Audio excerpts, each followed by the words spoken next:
Woo!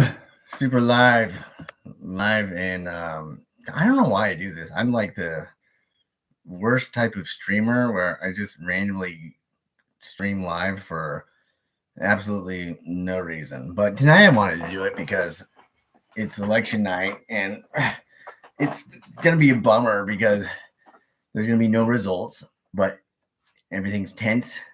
Everything is. I think the joke going around is that tonight is like the official waiting for an STD test to come through, where it's just you're waiting, you're nervous, and no matter what, it's a bad outcome, or I don't know.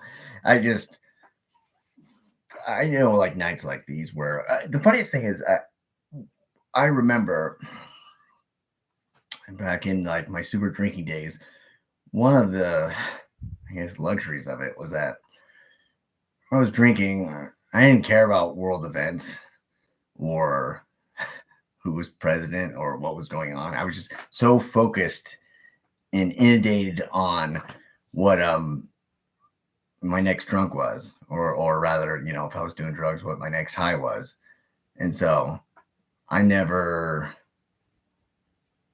cared about anything else. But I realized being sober, I don't care too much about stuff either because I when I get sober, I actually want to be so much more involved with my life. It's not that I don't care as a sense of I don't think it's important.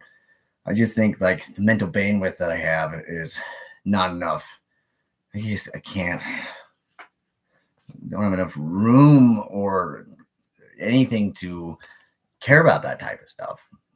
Um, and you have to measure what you care about as a sense of like, does it matter? Like what I should put my sort of like emotional or mental investment into is like, is it actually going to matter? Um, like when you care about things like your family or your job, you're engaged with them. Like it actually matters. So like that's good to care about those things. If you care about something like politics, maybe it's not the greatest because you usually don't have really any impact on it. But I you know, and I don't know if it looks like one person's here. That's awesome. I don't know if it matters like what I'm talking about right now. It's nice to have like this is kind of like a free association journal that I'm just putting publicly, but I think of you know I think of something like politics or the election as a sort of distraction.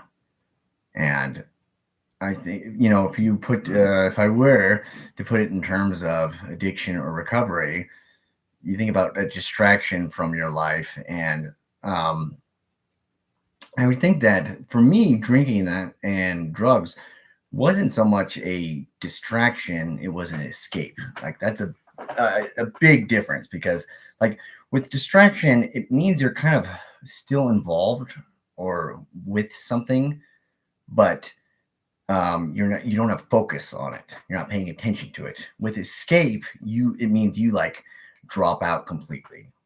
You pull the ripcord, you're out of the plane, you're not doing anything with it. And I distractions are good in a way where you just have to see if they're healthy. Like I've seen, a lot of times people in recovery, it's kind of weird. They get like really politically active. I think part of that is, hey, Charlene. I think part of that is because um, they're finding themselves. Like, because one of the weirdest things about getting sober, getting clean, especially if it's been a long time since you have been, like, let's say you've been going on years, or at least maybe like a long months bender, and then in between, like that was only a little break, and it was months before that type of deal, where the thing I don't think a lot of people are aware of what they have to do in recovery is like discover yourself in a strange way. Because I always say that you aren't you know in some cases, maybe acute cases, there's a Jekyll and Hyde thing when you're drinking and using, but it's not completely that. Like you're still you, like people will say like I was a completely different person and that wasn't the real me when I was drinking or using. It's like, well, I don't know if you want to say that because like you've been doing it for 20 years and you have kids and a career and stuff. Like it's not, there's a large part of you now. That part gets chipped away in a sense, but and then the heavier you get into it, the more you lose yourself. But like I said, the strangest thing is that when you get sober, you discover yourself, and that can be for the good or the bad in a sense. Like you learn, and that's why it's so funny. I see people that in recovery I've seen people that have been sober and been sober a while, and they become like politically active because maybe they care about things or maybe they're noticing things or here's one that maybe you're in the subconscious. You think you're such a piece of shit when you're drinking and using, that you don't matter, but then when you get sober you think you do matter, so my voice needs to be heard. And I always thought of politics as such a sort of waste of something to get into because it's like it causes so much division. Now, I understand the pull of it though. Like I understand the pull is that it can be intellectually stimulating. It makes you think about things. It makes you think about society, and that can just be interesting. It can get you to know about people in a way. Sometimes you want to just take the temperature of like, what are people like? I may be in my little bubble here. Not even if you live in a small town, you can live in a big city, but you just wonder about people abroad, or not even abroad, but just within, especially like on Facebook, you wonder, I need to be center of this. Oh, I'm in the wrong way. There we go. You wonder about what people think of things just because they were in your life. And it's just like, wonder what the person thinks about that. But the thing is that it causes so much division. And the worst part is that it causes a needless division. Like I saw a post today by somebody that was actually in recovery. And the post is like, I'm just going to say this now. If you want to unfriend me, do it. But I voted for Trump. And I thought, why post that? That's like, why just immediately want to like cut people out just because what you want them to be cut out of your life because they don't agree with you about these big things? Then you don't think you'll jive well? Like, one, for the most part on Facebook, you're being a spectator. You're just looking at other people's lives. You're observing. And so you're not really engaging with them. So it doesn't really, it shouldn't matter too much. You should want them cut out if like all they post about or all they talk about is something that is upsetting to you, or you're disagreeing, or it's just boring or whatever. But it seems like a needless division. And again, what I think about is a sense of, why politics. What I'm going to do tonight is just keep like trying hard. It's like a nice challenge, trying to relate politics to recovery in some way. And why? Because I don't know, bored. But I think about it in a way where a lot of people say that the opposite, I don't know if I fully agree with it, but I get the sentiment that the opposite of addiction is connection. And when you think about politics, you think about such a division. But what you don't think about is that there is connection, though, because there's teams. So sometimes, like, you would think if this is this big nasty thing that sucks and is negative all the time, why would people do it? There's a reason people do it, because sometimes people like feeling like they're on the same team with somebody. And that's certainly big in recovery when you're on a team with someone because you share in the same suffering. Oh my God, it's so nice that like that very like isolating sort of suffering that you had, that you felt no one else had, you felt so alone about, like the unreal loneliness that you have in addiction, and that now you found out other people have that. Oh my God, it's so great to share in that.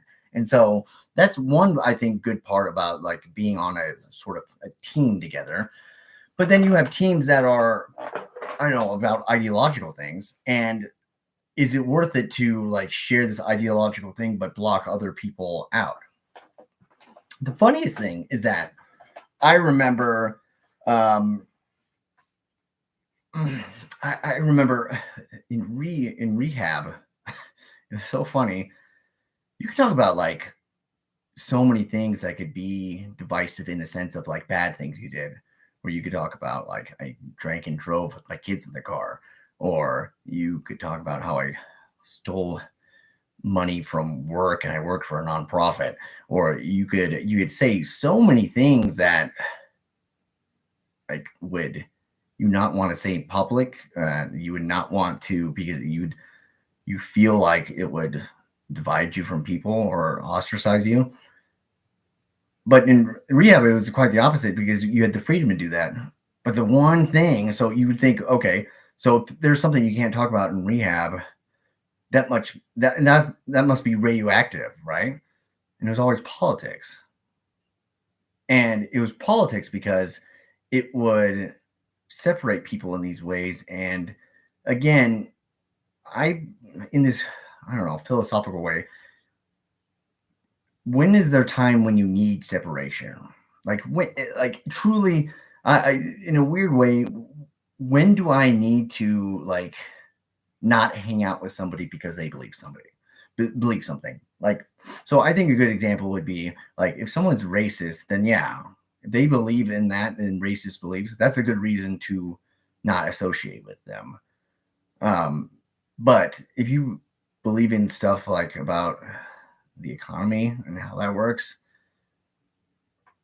I don't know. You can have different ideas about the value of work and finance, but does that mean I need to separate from you to not be together? And I just think, it's crazy. And this is in terms of with people. So I went to a recovery meeting tonight and the attendance was low. And I kind of expected it to be this way because this usually happens because it's getting in, especially in the Midwest, it gets in this like doom and gloom sort of like it gets darker out and cold. Mainly the darkness, it gets dark earlier and people shelter in. And then you think about like this crescendo of the election coming to where there's all this intenseness. And it's the ultimate divider. People just watching and there's arguments online and people are just sitting on their phones and posting stuff and getting into like these like sparring matches over the text on social media.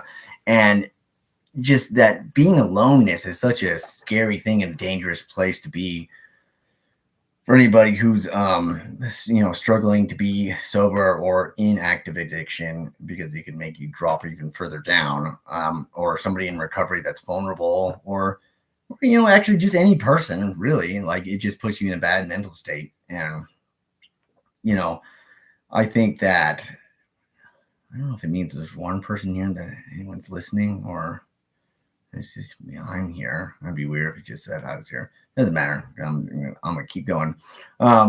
But it's strange in this sense where people want to differentiate between what they think, where they don't want to associate with somebody because they think a certain way, or they do want to associate with somebody because they think a certain way. And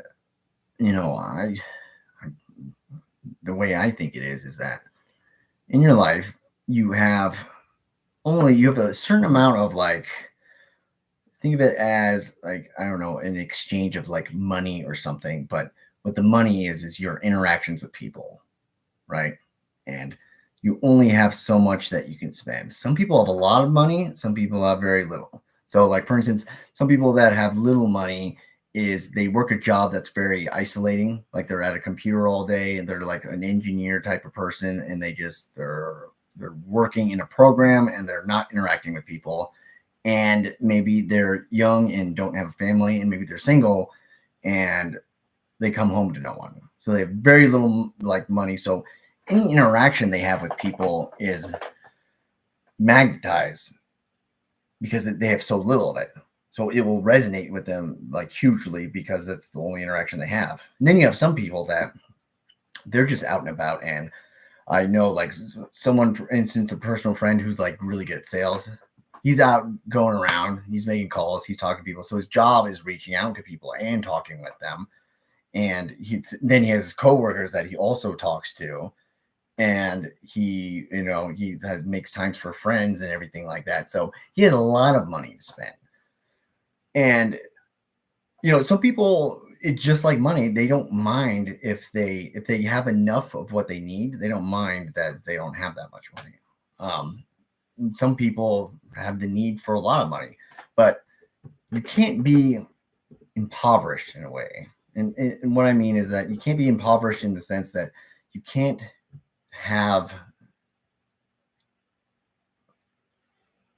be lacking the money to afford the things you need, like electricity or food or gas to go to your job, or even if you think of it like to spend money on the little things to treat yourself just for your own mental well-being. And if you think about that as in terms of your interactions with people, what matters is that when you spend your money, what do you spend your money on? And I see so many people, especially recently, like in this political sort of season, especially now, because it's not just like the time of year, but the time of like 4 years, because it's how the presidency works. And so much time is spent on these interactions that are vapid and usually negative because you're online, and there were strangers or like far away acquaintances, people that you know them, but like you're not really connected with them. And you're having discussions, but they're all stunted because it's online. And not only that, it's on text, but you're not like even texting a person because it's like social media. So you'd be like sending out this thing and have this dialogue, but someone's at work and then they're like, oh, they have to step away for like 2 hours. So you don't even know if they'll respond immediately. And it's not real. It doesn't have the real like intensity that brings substance to a good sort of like interaction, because you can just sit and you can think about your responses and you backspace and no, I actually want to say this and do this thing. You don't get a real sense. I think you get more of a real sense of a person when you put them on the spot, and what comes out is more natural, what their response is.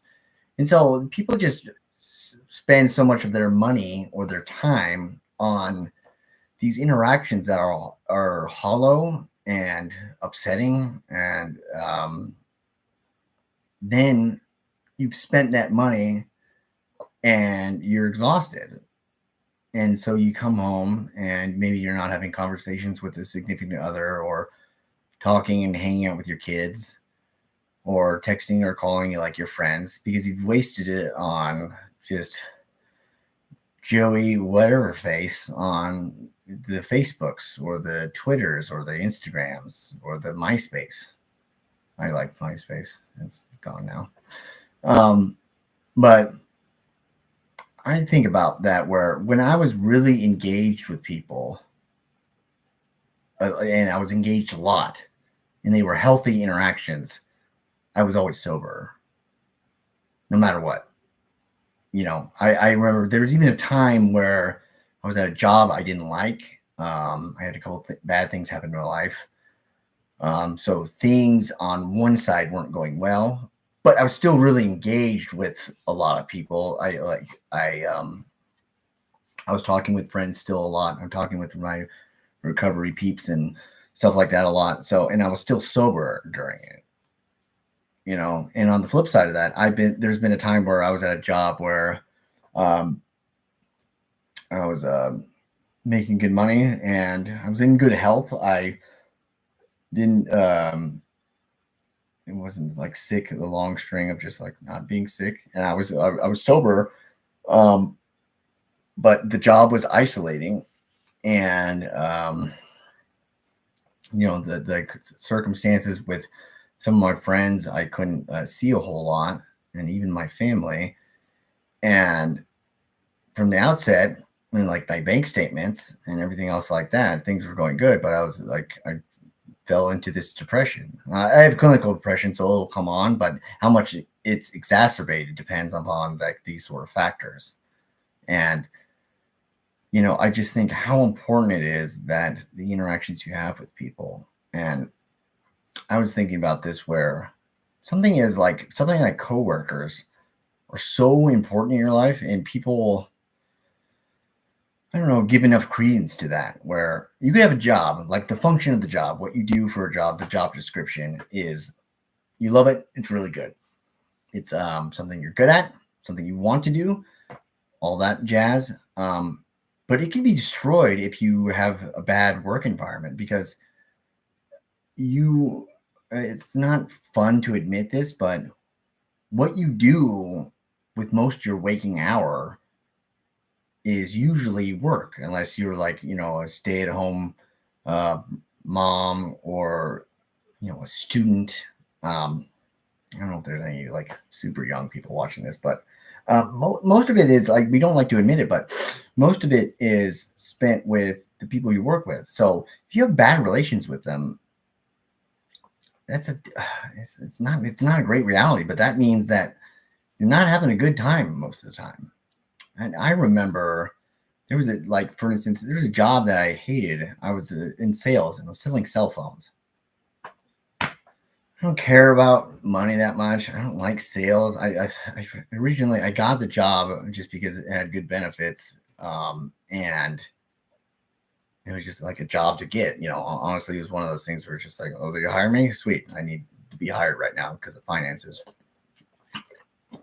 and hated the job. It was selling cell phones. At the time, cell phones were around, but I still had like a flip phone. Like I got my first smartphone at that job because they're like, dude, you have to have what are you doing? You have to have a smartphone if you're going to work here because you're selling this shit. And why don't you have one anyways? But I really liked the job. And the thing was, it was so crazy because the job description, the job duties, the job itself, the company, I didn't care or actively disliked all that stuff, but I loved my coworkers.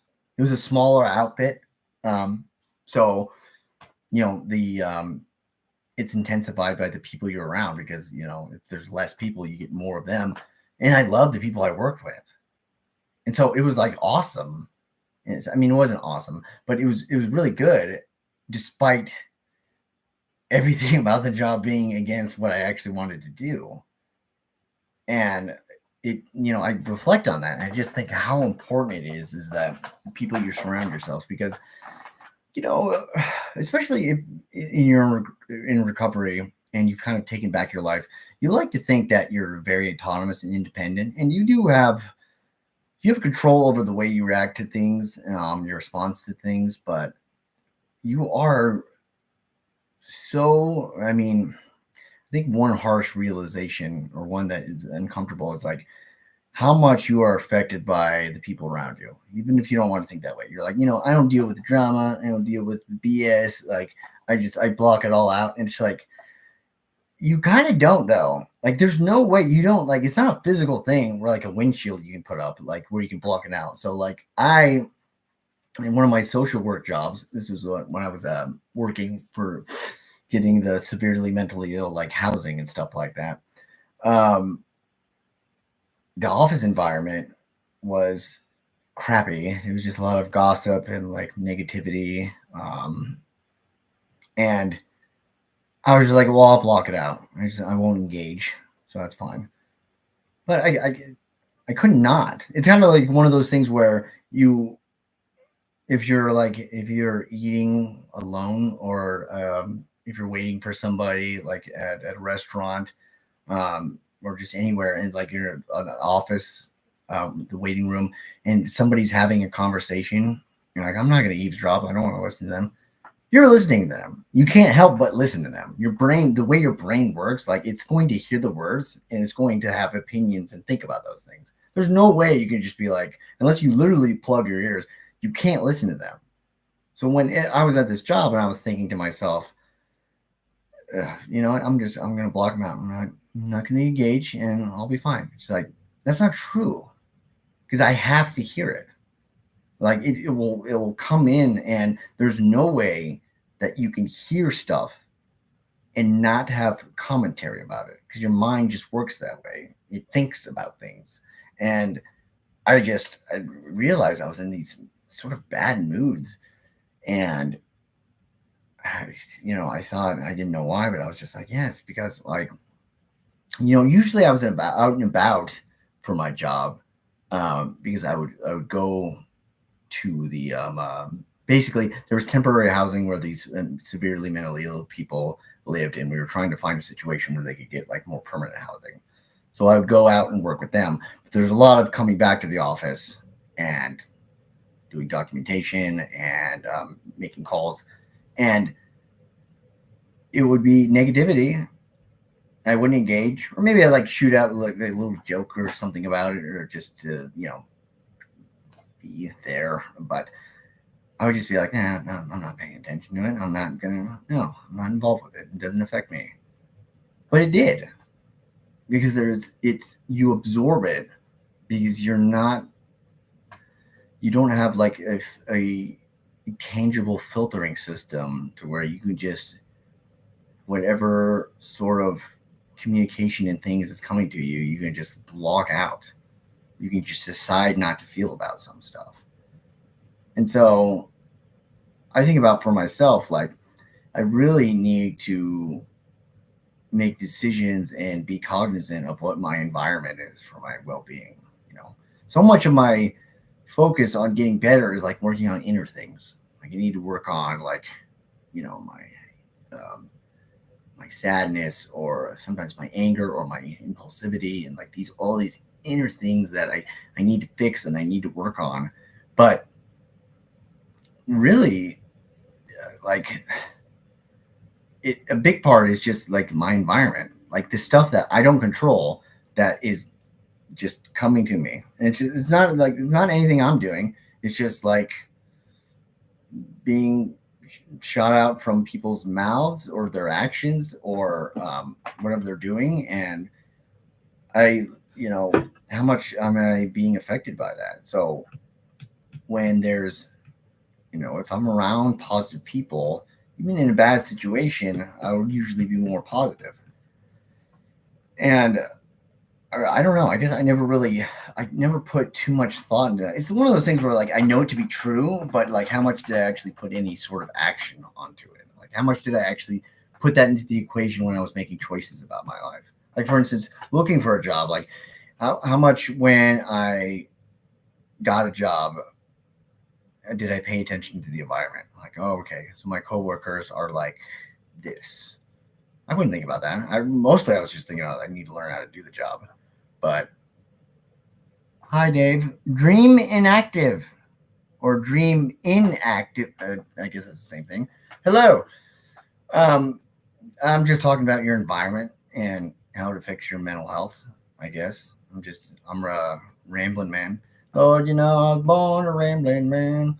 Um, but the thing is that you don't think you can control your environment. You can and you can't. So, for instance, if you have a job that um, you like and it pays well, and there's not opportunities to go elsewhere, then it's kind of like, yeah, you kind of have to be there, because you're not going to get a job that you either enjoy doing or you're good at, that pays the same benefits that's within your local area. But what if you're in a situation where you can choose? Like, for instance, there's people in recovery where there's one guy recently. He said he was going to this meeting, and he was just like, "Ugh, he hated this meeting. It's just, people did this stuff, and like, it's always so boring, and the same people talk, and they just said these platitudes, and they talked about the same thing, and it's just like the other half of the people were just people there on probation getting their card signed, and they're on their phone. It's just like, it was like, why do you keep going to that meeting? I was like, well, it's the one that's like near my house. It's near work when I get off after work. And it's one of those things where it's like, well, I mean, realistically, can you go to a different one? What if it's like there's another meeting that's like 5 minutes away, 5 more minutes, or even 10 more minutes, or even maybe 15 more minutes, which would be like 30 minutes, because you have to go there and go back to wherever your home is, depending on you go, but is that like the time would be worth changing it, because that like you have control over that actual environment interaction. Like I've been stuck, and I like this isn't any sort of judgment. I've been stuck in the same scenario where I would just be like, man, I hate these meetings I go to now, and they've changed, and it's just like, man, it's like the strangest thing. Like, this is when I'm not on probation or anything. It's just like, no one's making you go to these. You could just go to different ones. You totally 100% don't have to do that. And I don't know if it's like a fear of just like it's familiar and I like it, or there's something different. But I believe that one of the hardest things about life is, maybe this is true, maybe it's not. It depends.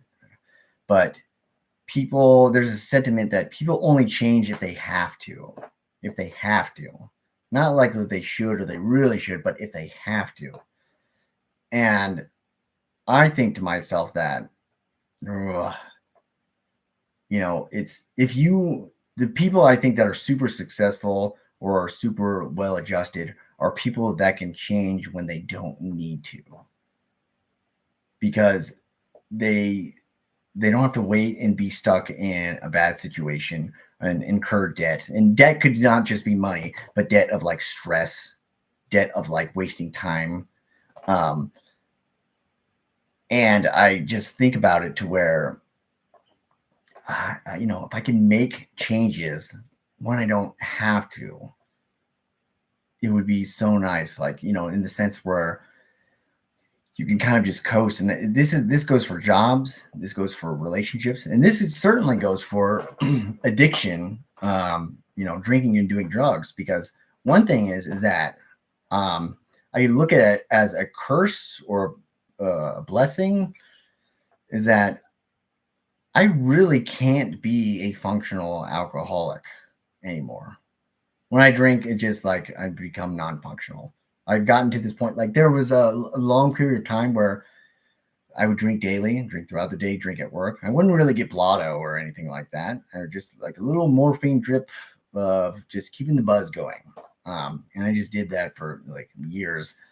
And then I don't know exactly how. It seemed like acutely, but something like changed to where I drank and it was just like the depressive, like I give up on everything, leaving Las Vegas drinking type style. And it's just not functional. And the reason why I say that is a curse or a blessing is because when I drink like that, it's very destructive and it can set me back when I relapse. But it's also good. It may be good because, honestly, if I could like have to be like totally candid and truthful, maybe I'd still be drinking if I could just get away with it. Because I would keep on going that way. I wouldn't be forced to change. And I think when my life right now is there's something that I don't have to change it, but I should. And I think like one thing right now is like, I'm eating like garbage. I'm totally just, my eating has gotten bad because it's like I don't really have a good schedule for it.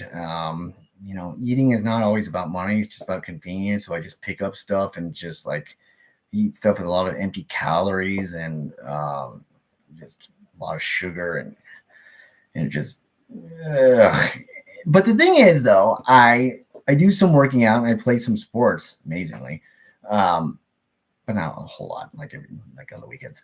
But I don't really have to change it in a sense. Like, there's nothing. I don't have like any super high cholesterol problems, or I'm not getting so overweight that like it's affecting me like physically or emotionally or health wise. But I should. Like, I should eat better. And therein lies the real issue is like, can I change if I don't have to? Like right now, can I commit to like starting to eat better, even though I don't technically really need to? And so For any of you out there that are alcoholics and addicts, if you're, I don't know, I forget. It's always weird to think who I'm talking to. There's people that I know. There's people that are in their active addiction, in their drinking, and they watch these videos because it's just comforting to watch. Somebody talk about what they're going through. There's some people that they're sober and they watch them just because it just talks about what they're trying to do in their life. But I think about what you can pick out in your life that you can change, something you can change that you don't have to, but you should. And that's how you could, I believe, like really improve your life. Because sometimes people think about improving their life as a sense of they fix something that's broken. And I would say that's stabilizing your life. Improving your life is not fixing something, but it's either it's changing something that you're doing and no one's asking you to do it. You don't need to do it. But if you do it, things will be better. And there's all those things. Like for instance, there was on Netflix, there was a big documentary that talked about how bad cell phones were. As if we needed a documentary to know that. And the funniest part is that you watch this thing, it says what it does to your brain chemistry, and it says what it does to your attention span, what it does to your self-esteem, just runs a whole gamut. And it's like it's all bad. You thought it was bad. Actually, it's even worse than what you thought. It's just all the stuff, and like right after you're done watching it, you pick up the cell phone, or during it, you're just like, man, this is really good knowledge when you're looking at your cell phone. And there's stuff like that to where I thought this was a really good idea. And people said that this was an idea that helped them with wasting time on their phone, where they would make like a little like folder thing on their phone, like what the apps would be. You'd click into that folder, and then you'd have to click into another folder to get to an app. So we give it like 2 speed bumps, almost as a sense, to get to a certain app. And it would make you less likely to do that rather than do the one-click thing. Like, the apps that you want to use the most are on your home screen. Because God forbid you have to like swipe over 2 times. But if you made something that wasn't really necessary, something like social media or something you thought you were wasting too much time on, you put it in a folder and you put it in another folder and you put it on like a couple swipies away, from your homepage. So you'd have to go swipe, swipe, swipe, click, click, click into. And the other thing is it's not even up there. So you don't see the little icon. So you don't see to actually do something with it. And I thought, oh, wow, that's a great idea. It totally makes sense, something I didn't think about, but it totally makes sense. Have I done it? No. I still, even on my phone right now, I still haven't done it. And it just was a question, well, why haven't you done it? Well, it's not time. Like I could literally, actually, as we speak, I could do it right now. I should probably do it right now as we speak, but I don't want to. And I think one thing I learned where I was sober for a while, but then I had gotten depressed. And so I got pretty hefty, pretty chunky. I got I had a robust body and a little wiggly when I brushed the teeth. And I did not like it. And I just thought, my girlfriend at the time still loves me. Things are okay. I don't have to report for modeling tomorrow. So that's all right. But I wanted to change, but doing the initial changes was incredibly hard. Well, not, Jesus Christ, not incredibly hard, but it was difficult. Like instead of like picking up the fast food thing, I'd go to the grocery store and I'd buy like chicken breasts. And I'd buy chicken breasts and I put them in the oven, and I have to put them in the oven 4 to 5 minutes. Doesn't require that much cooking, but you have to remember I put it preheated, put it in the oven, and wait and make sure I'm at home, and so I can take them out and then eat them. and do all that stuff. Not exactly the most convenient thing, but eating that way would help me a lot with losing weight. And then exercise. Now, I could get all like into it. I could buy pre-workouts and protein and creatine, and I could sign up for a gym and do all that stuff. But it's just like, all right, David, think about your life though. Think about the time and what you have. Are you going to be able to go to the gym? Because you have to go and you have to drive to the gym. You have to change your gym clothes, and then you have to do the gym stuff. If you're going to be there, you're going to at least be there for a good amount of time because you drove there. Then you come home, then you have to shower, take off, dress, this is a large chunk of time. Are you ready to commit to that time? Not commit to the effort of doing the working out. That's how you work out, right? Not commit to the effort of working out, but commit to the time it takes to work out. So I said, no. You know what? There's a little thing on the phone here. Most of it's evil, but sometimes it's for good. And it's just like a quick workout that you can do just with your body weight. Because like some of the stuff, like I had like a 30-pound dumbbell. I had like some bandy things. I didn't really have much. But I learned I didn't really need that much. Go on the old Googs. Maybe Bing. Maybe it'll be spicy today. Bing it. And Aaron Might says, go on a scenic hike. Perfect. Actually, that's a double E. You get exercise and you're out in nature. Very good call. But no, I would but the working out thing, I would be like, okay, let's do something with the body weight. And let's have it be done in something that takes 15 minutes. Not even 30 minutes. 15 minutes. Like maybe you're cutting it too short. And already my mind's like, that's 15 minutes too short. Make it 20, make it 30, make it a real workout. It's like, no. David, make it 15 minutes. Even if you work out and you feel like you want to work out more, cut yourself off. Just do this program as is, make it 15 minutes. Because what I wanted to do was instill in my mind that there is no reason on any day you should not be able to do this. You can back out of it. You can do it at home. It requires very little equipment, and the equipment can be fit into a shoebox.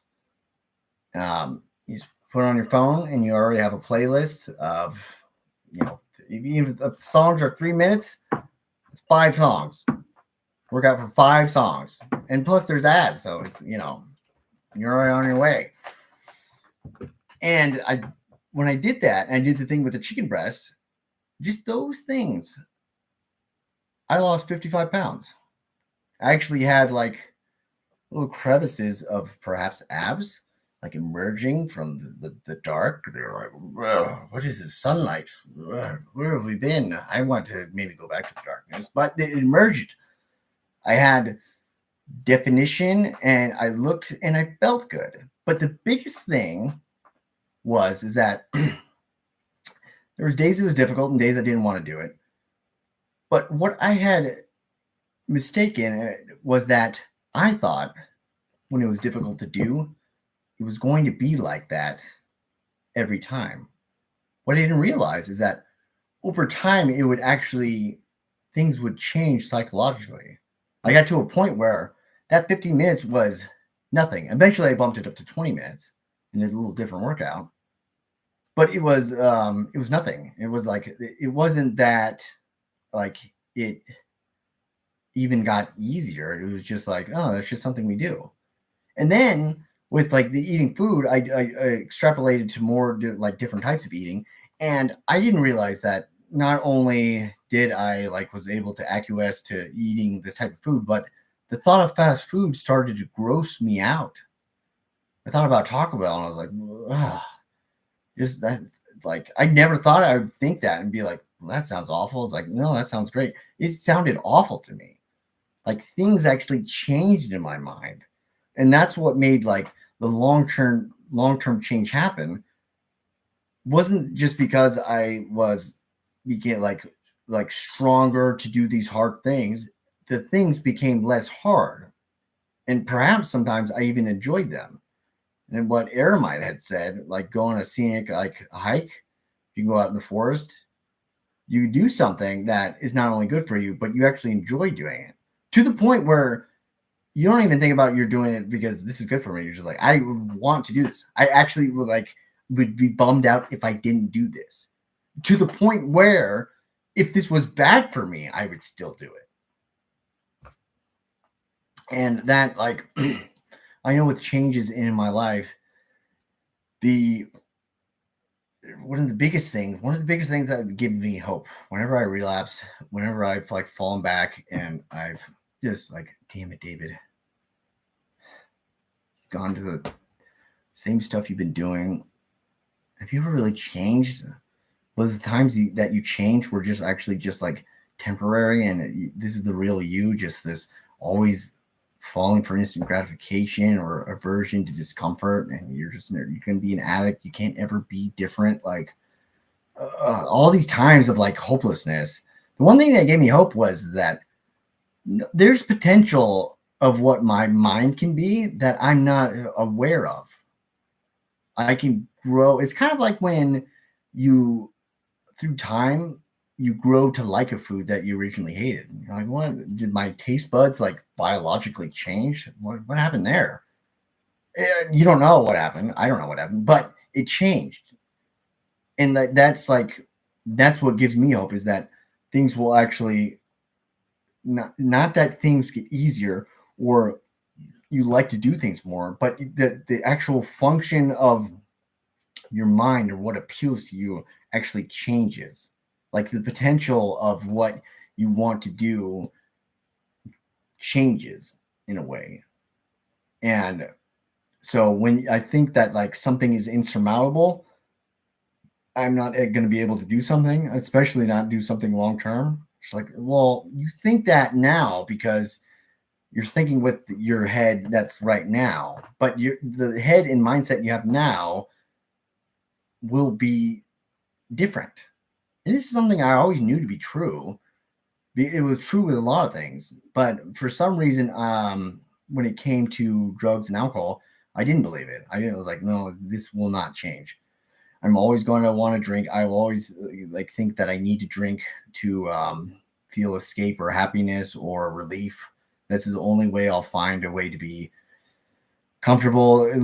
Yeah, life can provide me some comfort from time to time. I can like get the good chemicals every once in a while, but for the most part, like I just need to drink.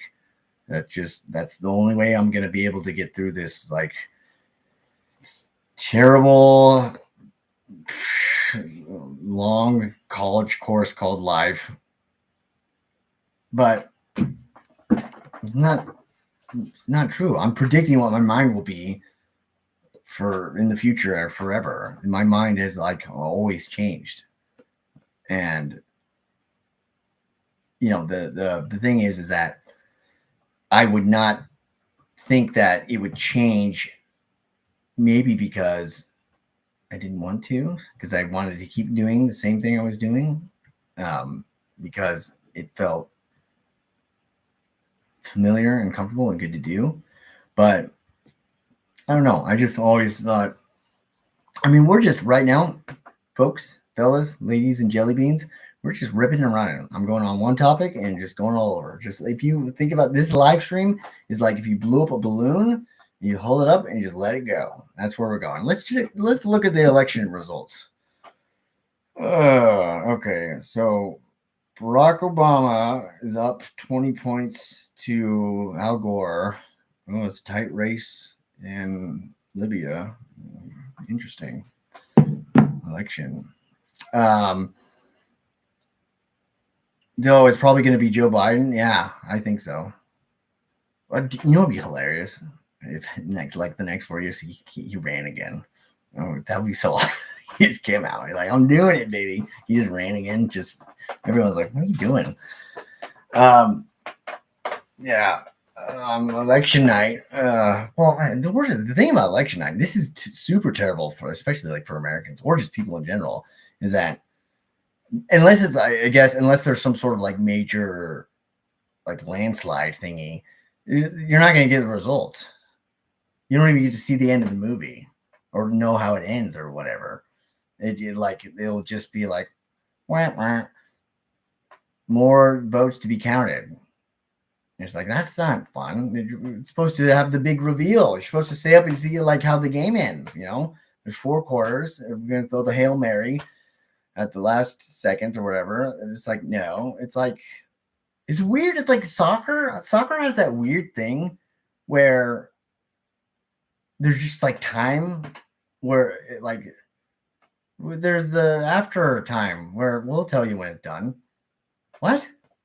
Like I remember I was watching World Cup, one of the World Cups, for one of the worlds, and I was like, "Oh, okay. What time is left?" And I like asked somebody next to me. They're like, "Well, no, it's God damn, I can't think of what the word is.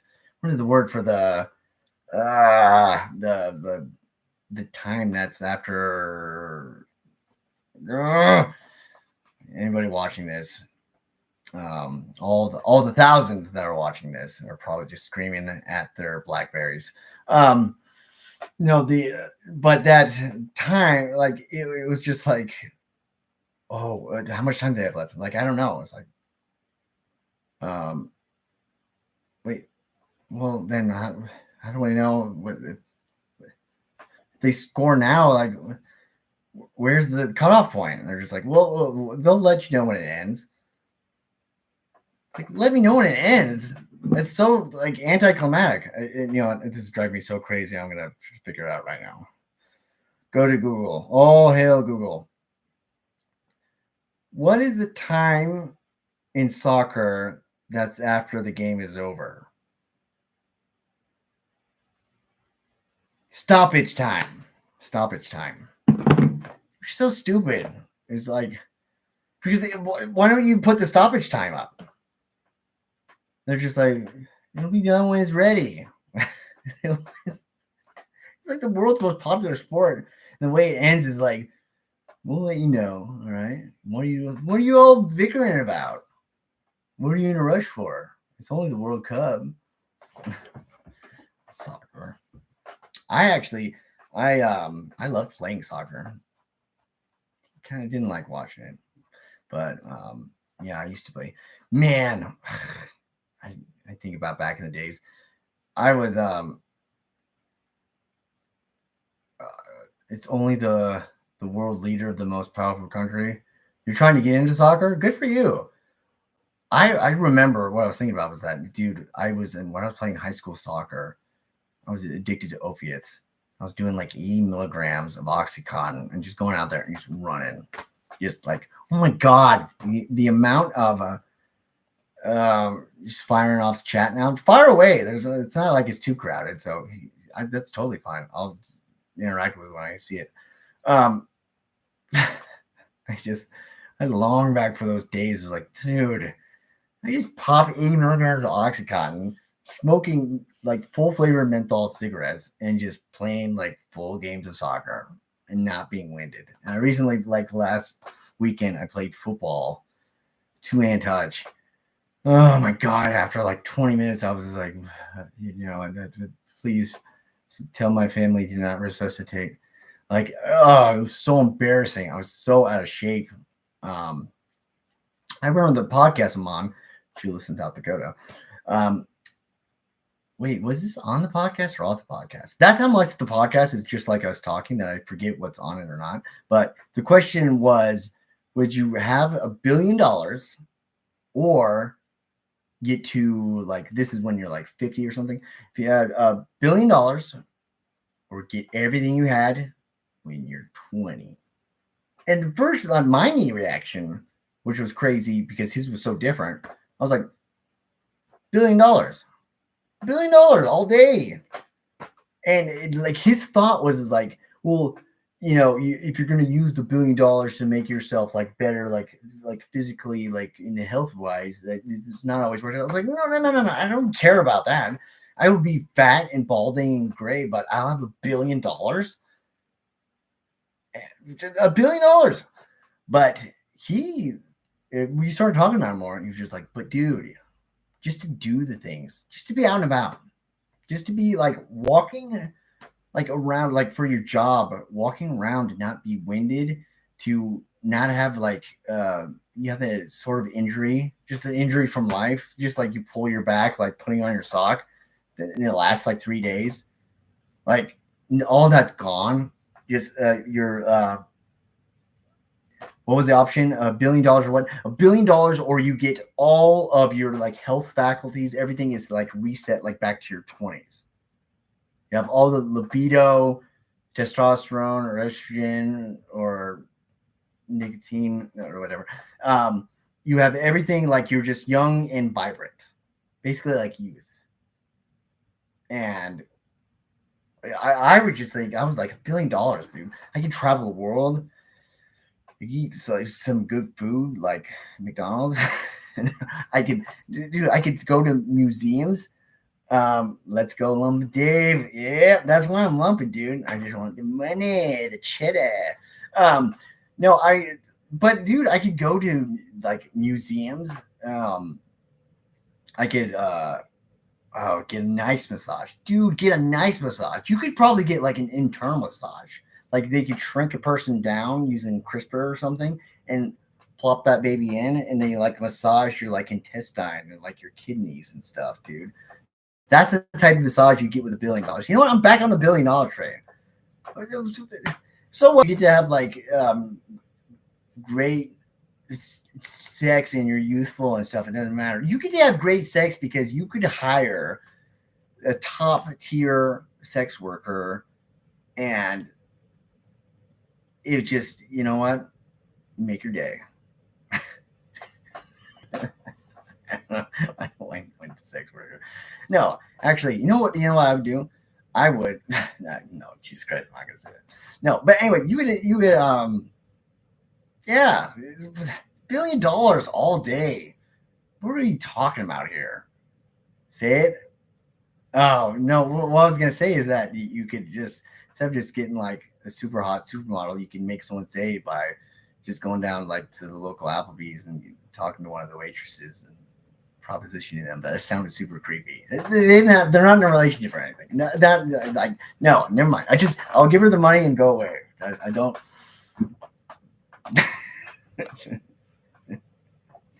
Over my mind went for that one, but oh yeah, like be bribing folks. Totally be bribing. Absolutely, dude. You could like better to Riz Applebee's waitress. Okay, yeah, totally. It feels more natural. Absolutely. You don't want that like you don't want to make love to like a true muse goddess. You want that like 2 for $20 salt of the earth working class girl.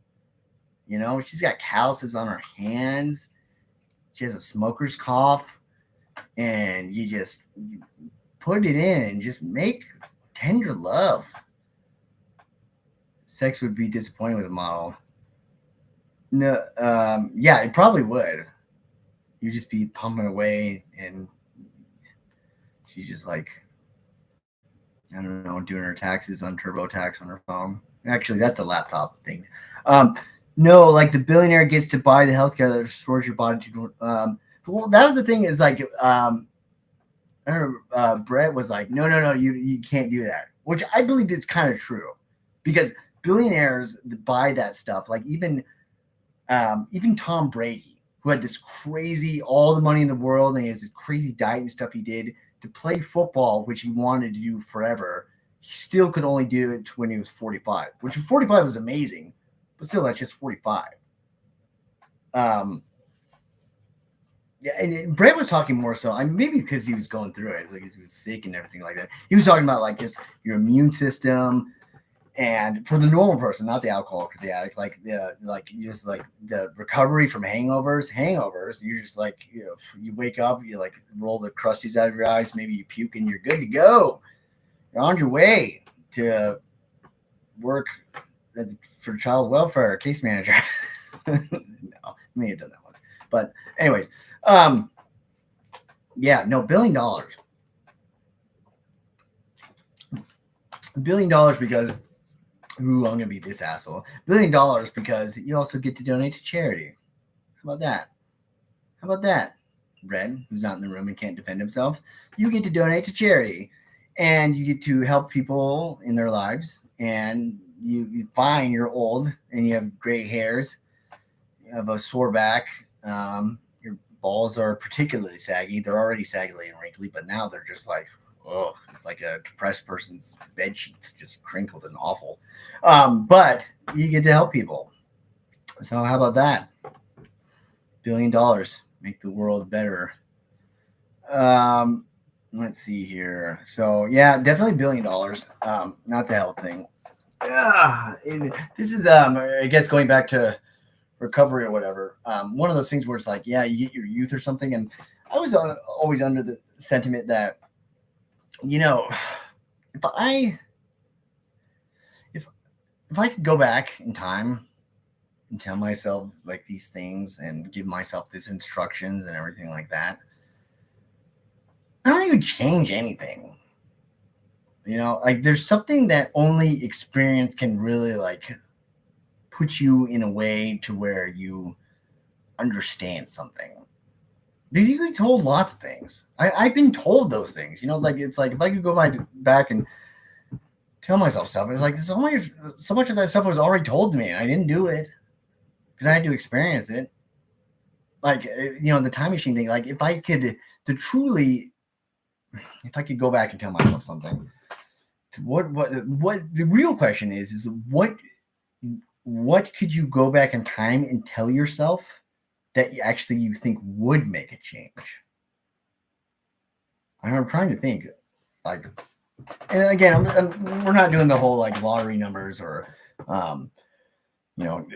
don't date that girl thing. Like we're talking about sort of sense of like functional, like actual like instructions of how to live your life. And I would think one of the biggest things, maybe what would I tell myself?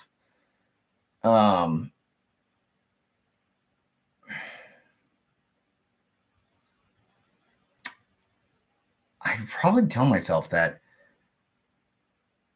dude, you don't understand in your youth, where you're at now, you don't understand. It may not feel like it, but you don't understand the amount of opportunities you have. Don't let these opportunities slip through. Like, don't like just. I remember in college, like I was looking at my college thing. I forgot why I was doing. It was something like way back when I was looking for a job. There was like this alumni for University of Nebraska Omaha, go Mavs, alumni thing, and I was like, I'm an alumni, so they can help me out with jobs. But then I saw like they're like just like the wall of stuff for like the youngsters to do, this open mic night thing, or here's this new like group club thing for all young new people, or especially with writing, I would like go through and look at certain try to filter out certain contests or grants or stuff that they have, and it's just all for young people, like the young person's this thing, like the young person's fellowship on being able to do this type of journalism, or being able to do this type of nonfiction writing. It's just like, oh, and fucking, why do young people get all these opportunities? Old people need the opportunities, man. Young people get cut off those opportunities, dude. Fuck them. They're young. Like the opportunities. That's what I tell myself. Like, dude, you don't think this now. You think you just like you can go back and do these things. You can't go back and do these things. Take every advantage. Take every free coupon. Take every like flyer. Really look at it. Like every little event or something. Get your swag bags. Do all that stuff. Like do it. Like take every opportunity, dude. You don't realize how much you will miss them, because when you are like just 35-year-old dude, the opportunities are just like, I don't know, go to work, dude. Get out of my way. See here. It's kind of how I feel. I'm 28, but it's just like my younger self wouldn't give a fuck what I have to say right now. Oh, absolutely. Absolutely. My younger self would be like, would probably, it would want to know information for wrong reasons. Like it would want to know like for the stupid ideas and stuff that I wanted to do is like, well, how can I be able to? I don't know. Is there a chance I could become a rapper or just like stupid like ideas?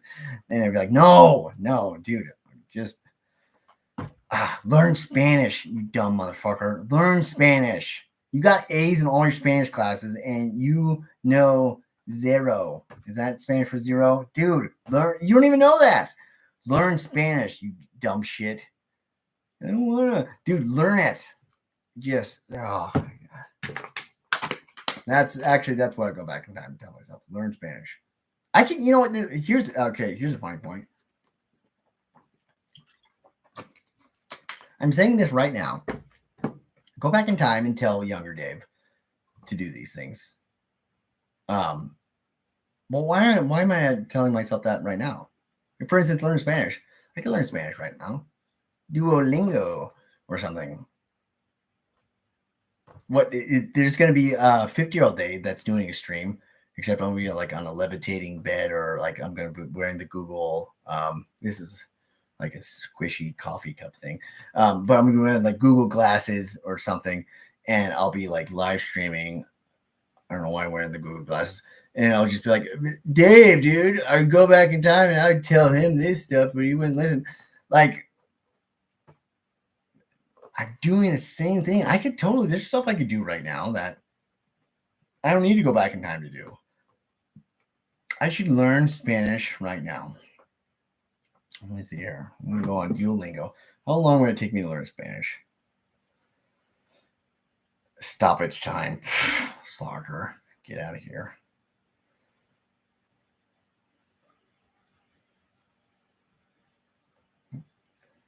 Google, what is the average time it takes to learn Spanish?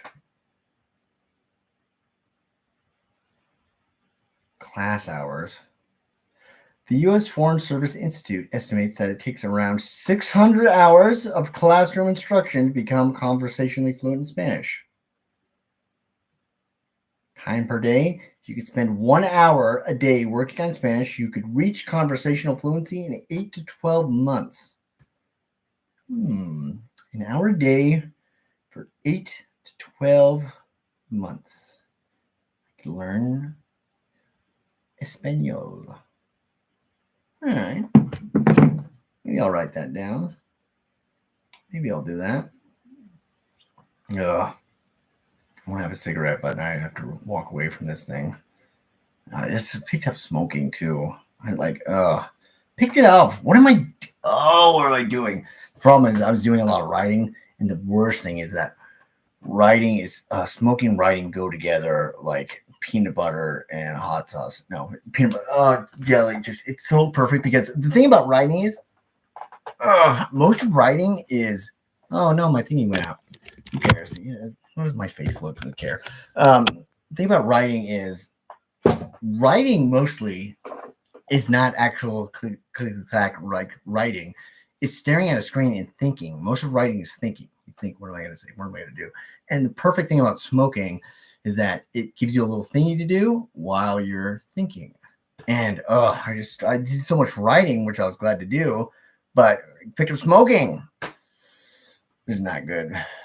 You want to write so bad? Write. Just the best way to write, if you can't, like, one thing I learned is that a good way to start writing and you're not inspired, just start writing about why it's hard to start writing. So like right now, if you want to write, you'd be like, I can't think of anything. It's like, I can't think of anything to write about. Is it because like my life isn't exciting enough? Like what happened in my day? What would make my day more exciting? If you want to write fiction, it's like, what do I think would be a good idea? People like, maybe that's called like free association, but just when you start writing, like actually doing the act, it's kind of like you're going through the motions. There's some good analogy here where you kind of like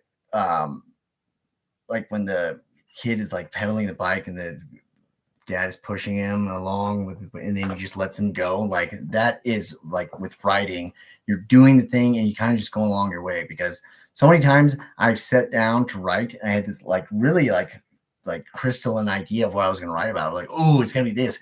Like turned out to be a totally different thing. But it got me to sit down and write. I feel I have so many funny or cool things to write about. Although it may be not unique experience, just like human experience, I feel like I could express. Do that then. Do that. A way to do that, because that's what I like had come across a lot, was like human experience type things. Is it's like, well, am I going to write a short story about it? Write. If you ever heard of like microfiction, um, write something about, like, say, can I tell this story and make it a challenge? Can I tell the story in like 300 words? Because then what it will do is you'll start thinking of your words as like an economy of something that has scarcity. Like, okay, I have to do this. And then when you realize, oh, I can go past 300 words, there you are. Right? And microfiction, there's also another good thing just to get you going, is that there's a lot of contests and stuff out there for microfiction. Like there's a lot of things where you can send in, they have just like certain topics and very specific topics about things. And it's like, write something scary in 500 words or less. And sometimes it's good to have like a challenge. Like for me, one thing that was always good was deadlines. Deadlines were very good for me, because it would actually, the funny thing is that it would get me to start early, but if I didn't have a deadline, I wouldn't start at all. But like some sort of structure or some sort of thing like that just gets me to start doing it. Like a little microfiction thing was always good, because it was like a little bit of a challenge, and that challenge gets you to think about ideas. And the funny thing is, when you think about less, you think about more. So like if you have 300 words or 500 words to write something, you're like, how can I make something scary in 300 words? I really need to like get to a point of something. And when you start thinking that way, that really actually gets your mind churning.